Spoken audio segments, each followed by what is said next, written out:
Hello दोस्तों, स्वागत है आपका मेरे यूट्यूब चैनल पर रेहान सलमानी। तो दोस्तों, आज मैं आपको नर्स इक्वेशन का एक क्वेश्चन सॉल्व कराने जा रहा हूँ जो कि बहुत ज़्यादा इम्पोर्टेंट है आपके कंपार्टमेंट के एग्ज़ाम के लिए, जो 5 नंबर में आएगा। अगर आपने ये सीख लिया तो ये आपको 5 नंबर फ्री में मिल जाएंगे। तो आइए दोस्तों, ये क्वेश्चन हम सॉल्व करते हैं।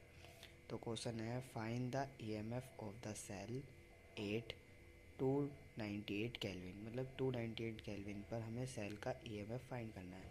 तो हमें एक ये सेल रिएक्शन दे रखी है यहाँ पर, और गिवन में दे रखा है हमें इसके ये वैल्यूज़। तो अब हम सबसे पहले से सॉल्व करने से पहले इसका फॉर्मूला लिखेंगे। यहाँ लिखते हैं सॉल्यूशन,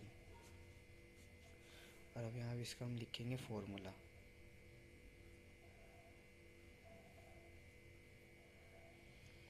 फॉर्मूला लिखेंगे दोस्तों।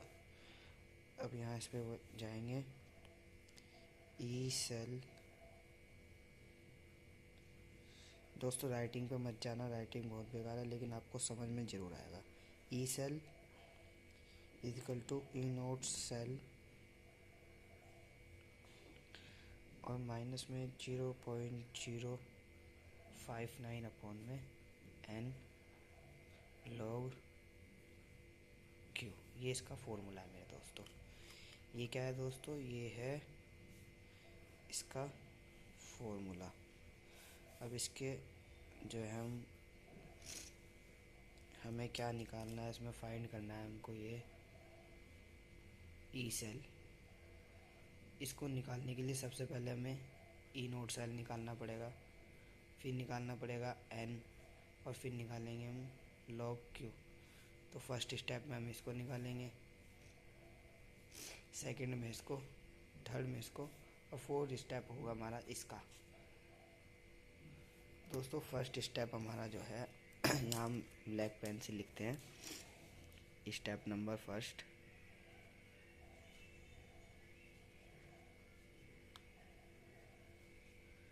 स्टेप नंबर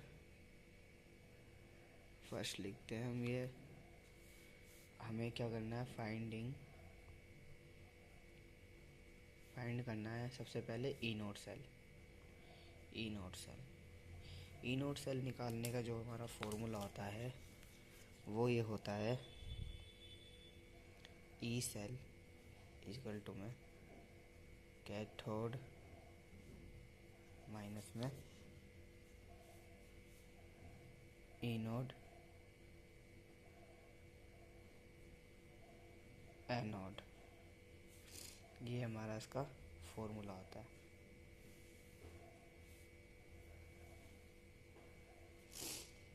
अब हमें कैथोड और एनोड जो हमें ये वैल्यू दे रखी है इसके अकॉर्डिंग रखना है।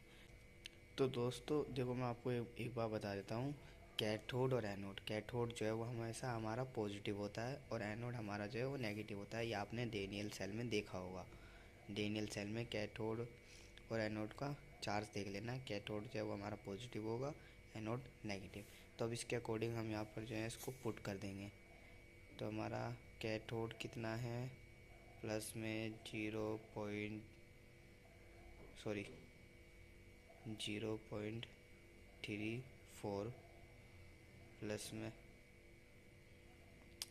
क्या हो गया ये दोस्तों, थोड़ी सी गलती हो गई, प्लस में 0.34 माइनस में, अब ब्रैकेट वाला माइनस लगाएंगे, ब्रैकेट लगा के माइनस 2.37, और ब्रैकेट क्लोज कर देंगे। अब इसको हम जो है सॉल्व करेंगे। दोस्तों अब देखिए, आप माइनस माइनस क्या हो गया, हमारा प्लस होता है। तो 0.34 2.37 हो जाएगा हमारा। अब यहाँ पे जब 7 और 4 को जोड़ेंगे तो कितना होता है, 7 और 4 11, हासिल गया 1, यानी 3 और 3 6 और 1 7, 2.71 हम वोल्ट हमारा आंसर आ जाएगा। ये हमारा निकल गया E naught cell. E naught cell हमारा दोस्तों ये निकल गया है, आप देख सकते हैं ई नोड सेल हमारा निकल गया। दोस्तों राइटिंग पे मत जाना, मैं फिर बता रहा हूँ, बस आप क्वेश्चन को समझिए। राइटिंग मेरी बहुत ख़राब है। दूसरे उस पर जाते हैं हम, स्टेप नंबर सेकंड पर आते हैं। ई नोट सेल हमने अब यहाँ पे देखिए ये ई नोट सेल हमने निकाल लिया। अब आते हैं हम सेकंड स्टेप पर। अब हमें सेकंड स्टेप पर आते हैं, स्टेप सेकंड, फाइंडिंग एन। अब हमें एन फाइंड करना है, एन फाइंड करना है मेरे दोस्तों। अब इस एन को फाइंड करने के लिए हम सबसे पहले रिएक्शन लिखेंगे, और रिएक्शन यहाँ से देख के आप रिएक्शन लिख सकते हो। तो कैसे लिखेंगे रिएक्शन को? अब देखिए हमारा Mg जो है हमारा वो 0 से +2 में जा रहा है, और कॉपर +2 से 0 में जा रहा है, यानी कि अब हम इस तरीके से लिखेंगे Mg प्लस कॉपर +2, और यहाँ डालेंगे एरो। अब Mg हमारा 0 से +2 में जा रहा है, तो ये हमारा +2 हो गया। कॉपर हमारा +2 से 0 में जा रहा है, तो यहाँ लिखे हम प्लस कॉपर। अब दोस्तों यहाँ पे एक चीज़ और पता लगाना है हमें, इन पर इसका ऑक्सीडेशन हो रहा है या रिडक्शन हो रहा है। तो हमारा Mg 0 से कहाँ जा रहा है? +2 में जा रहा है, किससे? 0 से। तो ये क्या होगा हमारा? ऑक्सीडेशन।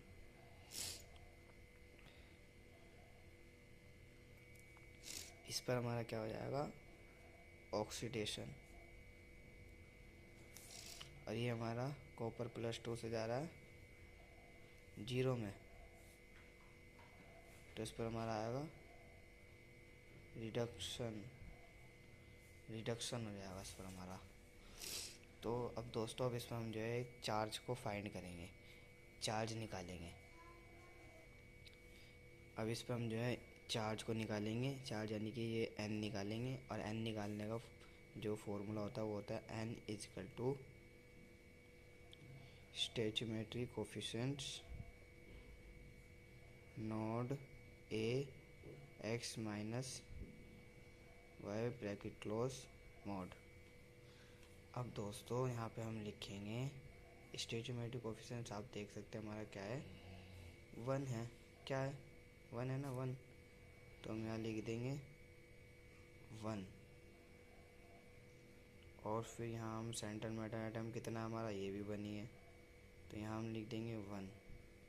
माइनस में x हमारा कितना है दोस्तों, इसको हम x मानेंगे, तो ये क्या है? Mg पे निकाल रहे हैं हम, चार्ज फाइंड जो कर रहे हैं वो Mg पर कर रहे हैं।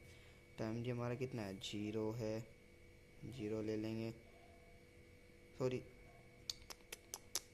अरे दोस्तों ये गलत हो गया, सॉरी, मुझे माफ़ी चाहता हूँ।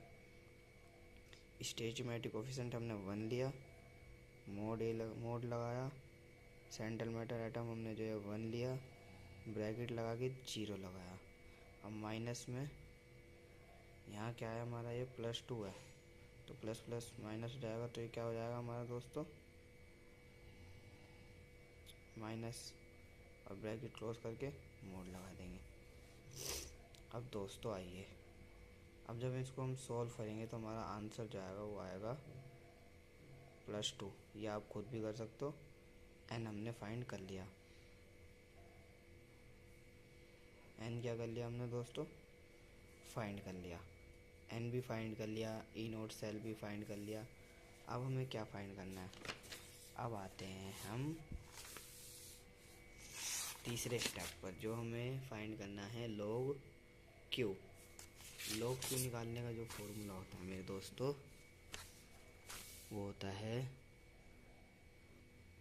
log Q निकालने का फॉर्मूला होता है प्रोडक्ट अपॉन में रिएक्टेंट, प्रोडक्ट अपॉन में रिएक्टेंट। हाँ, तो अब इसको हम क्या करेंगे? प्रोडक्ट अपॉन में रिएक्टेंट है, तो हमारा प्रोडक्ट पता लगाओ क्या है। प्रोडक्ट है हमारा देखो प्रोडक्ट है 0.001 मोल, और रिएक्टेंट हो गया हमारा 0.0001 मोल।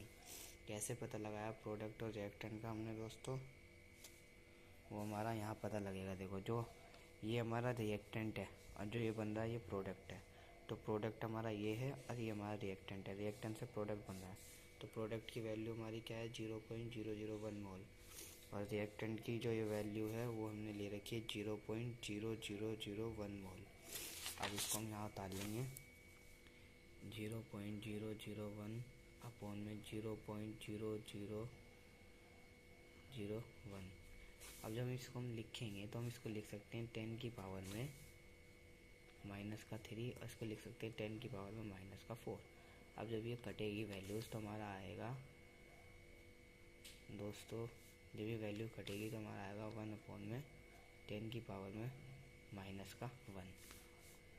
और जब हम इसको भी लिखेंगे तो हमारा आ जाएगा 10 की पावर में 10 आ जाएगा सिर्फ। और ये हो जाएगा हमारा log क्यू हो जाएगा हमारा 10 और log 10 की वैल्यू होती है हमारी 1। log 10 की वैल्यू कितनी होती है हमारी 1 होती है। अब दोस्तों हमने क्या कर लिया, log क्यू भी हमने फाइंड कर लिया। यहाँ पे मैं स्टेप नंबर 3 लिखना भूल गया था। स्टेप नंबर 3 है हमारा, जिसमें हमें फाइंड करना था finding log Q. Step number 4 में हमें फाइंड करना होगा फाइंडिंग ई सेल। अब हमने ई नोट सेल भी निकाल लिया, एन भी निकाल लिया और log क्यू भी निकाल लिया हमने। तो फॉर्मूले में ये सब पुट कर देंगे। फॉर्मूला है हमारा E cell is equal to E naught cell minus में 0.059 अपॉन में एन और यहाँ log क्यू। अब ये सारी वैल्यू पुट करेंगे 2.71 और फिर यहाँ पे माइनस लगा के 0.059 अपॉन में यहाँ पे हम ले लेंगे 2, एन हमने 2 निकाला था और log क्यू क्या निकाला था हमने, log क्यू निकाला था हमने 10। अब इसको हम यहाँ पे जब डिवाइड करेंगे, पॉइंट हटाने के बाद नीचे 3 जीरो ले लेंगे। ये 3 डिजिट है तो 3 जीरो आ जाएंगे और जब इसको डिवाइड करेंगे तो आंसर आएगा 2.71। डिवाइड करेंगे इसको हम तो आंसर आएगा हमारा 0.00295 आंसर आ जाएगा। 0.0295 था तो यहाँ हम 1 ले लेंगे और हम जब इसको मल्टीप्लाई करेंगे 2.60 हमारा आंसर आ जाएगा। डिवाइड और मल्टीप्लाई तो आपको खुद भी आता होगा, तो आप एक बार आंसर चेक कर लीजिएगा कि ये सही है या गलत है। दोस्तों इस तरीके से जो है ये क्वेश्चन सॉल्व होंगे हमारे, आप देख सकते हैं। अगर आपको वीडियो अच्छी लगी हो तो वीडियो को लाइक करें, चैनल को सब्सक्राइब करें और बेल आइकन को प्रेस कर दें।